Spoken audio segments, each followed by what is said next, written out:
Tita, maraming salamat ha. Naayos ko na po yung gamit ko sa taas. Buti naman, pumayag po kayo na pansamantala, dito muna ako. Ma! Oh, ma. Sino yung kausap mo? Ano ba yung tubero na mag-aayos sa lababo? Si Charles, kapatid mo. Ano? Kapatid ko? Oo, Ano nagkakapatid? Iisa lang yung anak mo. kapatid mo siya sa ama. Pinatira ko siya dito dahil, wala pa siyang ibang matutuluyan, kaya dito muna siya. Hindi yan pwede, ma. Hindi ko naman kapatid yan eh. Isa pa, kung may kailangan ka, sakto may 100 pa ako dun. Pwede ba umalis ka na dito? Hindi ka namin kailangan dito. Ano ka ba? Huwag kang ganyan sa kapatid mo. Ma, Magkapatid hindi ko nga pa siya rin kapatid. kayo. Tsa, nakikiusap lang ako. Pansamantala lang naman eh. Huwag ka mag-alala, di mo ako magtatagal. Aba, ay dapat lang. Alam ko magtagal ka dito.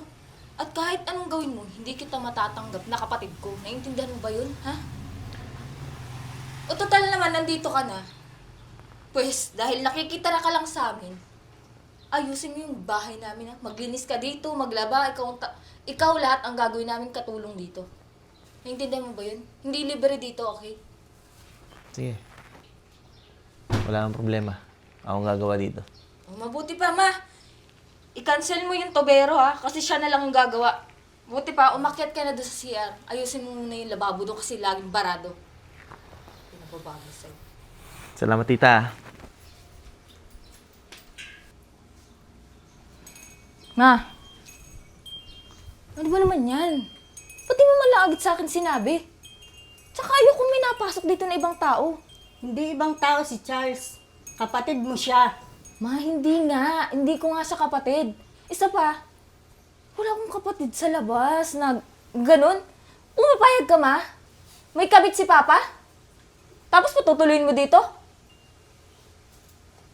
Ma, mag-isip ka naman. Di pa mag-CCR muna ako. Para naman may masmasan ako. Cha! Cha! Yes, coming! Halika, dali, may babalita ko sa yung maganda. Anong magandang balita mo? Alam mo, pinapatawag ka sa office kasi isa ka sa mga napiling candidate bilang magiging HR. Ha? Tama ba yung narinig ko? Oo nga! Ayaw mo ba? Siyempre hindi. Siyempre nagulat lang ako. Tsaka, alam mo, sobrang thankful ako kasi tinupad ni Lord yung wish ko. Kasi, well, madaming kasi akong problema eh. Si mama kasi. Alam mo naman, yung bahay namin nakasanla. So, kailangan ko ng malaking halaga para mabayaran yun. Alam mo naman, dalawa lang kami ni mama dito. Sino namang tutulong sa amin? Wala, di ba? Kundi ako lang, kasi ako lang may trabaho. Kaya nga, di ba? Pumunta ka na sa office kasi magandang opportunities yun para sa'yo. O, tataas na yung sahod mo. Oo nga, yun nga yung, excited na akong pumasok. Halika na, sumabay ka malaman- na sa akin papuntang office. Sige, may sasabihin pala ako sa'yo. Ano? Ay, pero mamaya na lang kasi baka may makarinig dito na iba eh. Sa office na lang, halika na. Sige, libre mo ako ah. Naman. Bilis naman na, tara. Ikukwento ko sa'yo, bad mood kasi ako dito eh. Pero doon na lang, tara na, let's go. Arte mo naman. Mrs., kailangan na po talaga ninyong bayaran kasi kung hindi niyo po mababayaran within this month, maririmata po yung bahay. Yun po yung nakasulat sa kasulatan ninyo. So kung hindi po kayo makakapag-comply, wala po kaming magagawa kung hindi i-pull out yung bahay at paalisin po kayo sa bahay nyo. Baka naman pwede mo pa kaming bigyan ng 1 buwan na palugi. Mrs., hindi po to parang parentahan lang na pwede niyong pakiusapan. Meron po kayong pinirmahan ng mga papeles at abogado po ako at kailangan ko pong sundin kung ano nakasulat doon. Sige po, gagawa na lang po namin ng paraan. Sige po.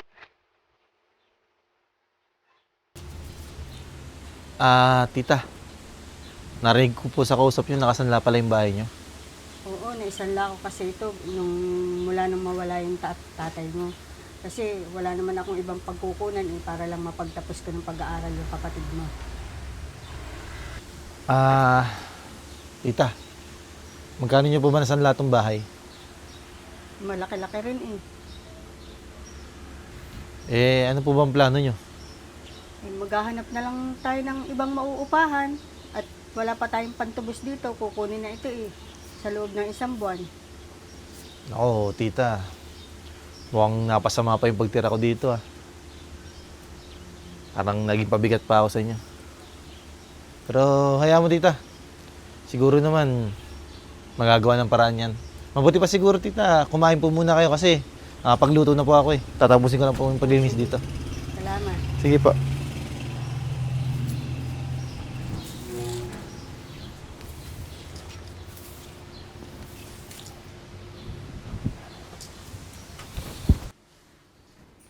Ma! I'm home. Uy! Ma, saktong-sakto may cake ah. Kain ka na. Celebration. Ma, may babalita ako sa'yo. Na-promote na ako sa trabaho. Talaga, anak? Yes, Hindi ma. naman. At panigurado, matutubos ko na itong bahay na to. O, di ba ma? Ang ganda ng good news ko sa'yo. Alam mo, bibili kita ng maraming cake. Tja, congrats ha. Galing talaga ng kapatid ko na promote sa trabaho. Kapatid ko, sorry, pero hindi kita kapatid. Isa Nak, pa, huwag ka naman ganyan sa kapatid mo. ma, Magkapatid kayo. tumigil ka nga dyan, ma. Ikaw, hindi naman kita kinakausap eh. Pwede ba umalis ka dito? Eh, nalibadbaran ako sa mukha mo eh. Tsaka, kung yan, tinatayo-tayo mo dyan, eh, ginagawa mo yung mga trabaho mo dito. Palamunin ka lang dito. Alam mo, nag-uusap yung pamilya. Eh, hindi ka naman naming pamilya eh.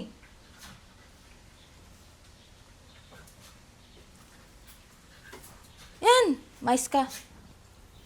May karapatan akong palayasin na siya, ma. Alam mo kung bakit? Kasi may karapatan ako sa bahay na to. Ako ang magbabayad nito, eh, yung lalaking yun. Palamunin lang, di ba?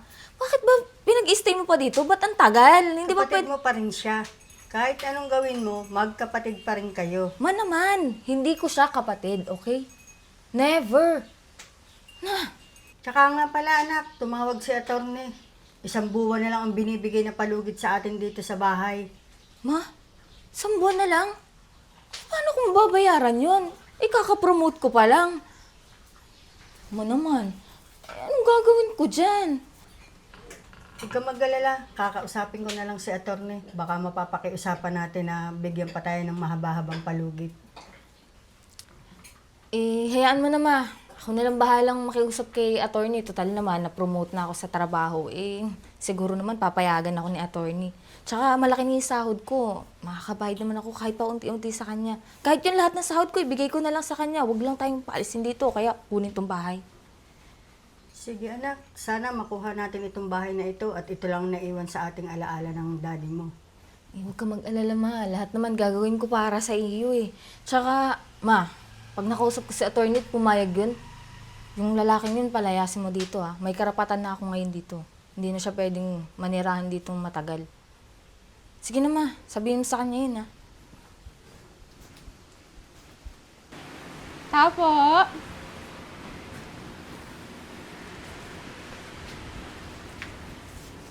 Oh, attorney, magandang tanghali po. Ano pong sadya nyo? Yung tungkol po dito sa bahay. Attorney, baka naman po mapapakaisapan pa na mabigyan pa kami ng palugit. Kasi wala pa rin po kaming pangtubos ng lupa eh. Ay, hindi po. Pero gagawan po namin ng paraan. May trabaho na naman po ang anak ko. Maganda na po ang posisyon niya. Matutubos na po namin yan. Hindi po. Mrs. De Los Santos, andito po ako para ibalik yung titulo. Bayad na po. Nabayaran na po ng anak niya. Ma? Binayaran ng Good afternoon po, attorney. Nak, salamat. Natubos mo na pala itong ating lupa. Ma, paano mangyayari yun? Eh, wala naman akong binabayaran, ma eh. Ayan, dinala niya yung Um, attorney. Mrs. Okay na daw. Imposible. Ma'am, mauna na po ako kasi may mga kliyente pa po akong kailangan. Sige po, puntahan. salamat po, attorney. Thank you po, attorney. Nak, ito oh. Nasa atin na ang titulo. Natubos mo na pala yan. Bakit hindi mo sinasabi sa akin? Ma, yun nga yung sasabihin ko sa'yo eh. Na, paano ko matutubos to, ma? Eh, si attorney nga, hindi ko pa nakakausap kasi masyadong busy sa trabaho eh. Alam mo naman, na-promote ako pero nadagdagan naman yung mga trabaho ko. Kaya hindi ko agad nakausap si attorney. Pero, paano nangyari to? Sino kayong tumubos nito? Hindi ko rin alam, ma eh. Tita.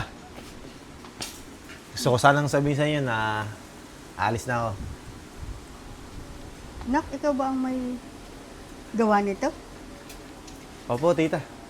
Eh, paano mangyayari yun? Eh, nakikitara ka nga lang dito sa bahay namin eh. Tsa, tita. Pasensya na kayo kung nagpanggap ako. Kung pinili kong makitira dito, kahit may bahay naman ako. May gusto lang talaga akong malaman sa inyo. Ano sinasabi mo? Hindi kita maintindihan eh. Bago kasi mawala si daddy, binili niya sa akin na huwag ko kayong pabayaan. Pwede ba? Diretsuhin mo nga. Naguguluhan ako sa mga sinasabi mo eh. Actually yun siya, si tita yung nakakaalam ng totoo eh. Ma, ano ba sinasabi ng lalaking to? Sa totoo lang, anak, sila talaga ang tunay na pamilya ng daddy mo. Charles, pasensya ka na kung nasira ko ang pamilya mo. Ma, ano ibig sabihin? Ito ibig sabihin ikaw yung kabit? Tapos ako, anak mo? Tapos nakasira ka ng pamilya ng iba? Tsa, hindi ka gustuhan ni tita yun. Tsaka, yan naman siya ng daddy ko eh. Hindi rin siya mamalogo sa inyo. Basta ang sabi sa akin ng daddy, huwag ko kayong pabayaan. Tsaka yung sa trabaho mo, ako nang promote sa'yo. Ano? So, ibig sabihin ikaw yung boss ko? Exactly. Tsa, gusto ko sana sabihin sa'yo na ingatan mo yung trabaho mo. Simula pa lang yan. Malay mo, pag naging maayos ka, ikaw na yung maging boss sa kumpanya natin. Hindi ko naman maalis na kapatid kita eh. Kahit di mo ako tinuturing na kapatid. Pasensya ka na sa mga sinabi ko sa'yo. Eh, hindi ko naman kasi alam na... Pero huwag ka mag-alala. Sorry nga pala, kuya. Tsa, hindi mo akong tanim sa inyo ng samaan ng loob eh. Kahit anong mangyari, kapatid pa rin naman kita eh. Tita, pag may kailangan kayo, tawagan mo lang ako ah. Salamat, Charles. Alam ko na nauunawaan mo kami. Tita, alam ko naman na ito lang yung naiwan sa'yo ni daddy. Pero huwag kayong mag-alala ha. Pag gusto niyo pumasyal sa amin, welcome kayong dalawa. Thank you. Thank you po. Thank you Salamat. po, kuya. Lagi kang mag-iingat. Sige po tita, makauna na ako. Sige.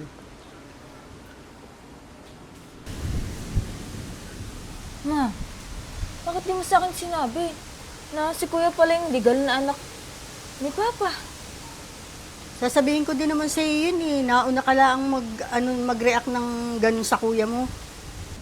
Ma, dapat sinabi mo sa akin eh kung ano-ano tuloy sinabi ko dun sa kay kuya.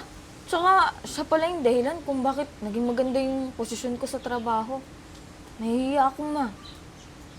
Ayusin mo na lang ang iyong trabaho at ipakita mo sa kanya na tanggap mo siya bilang kapatid at hindi niya tayo pinabayaan.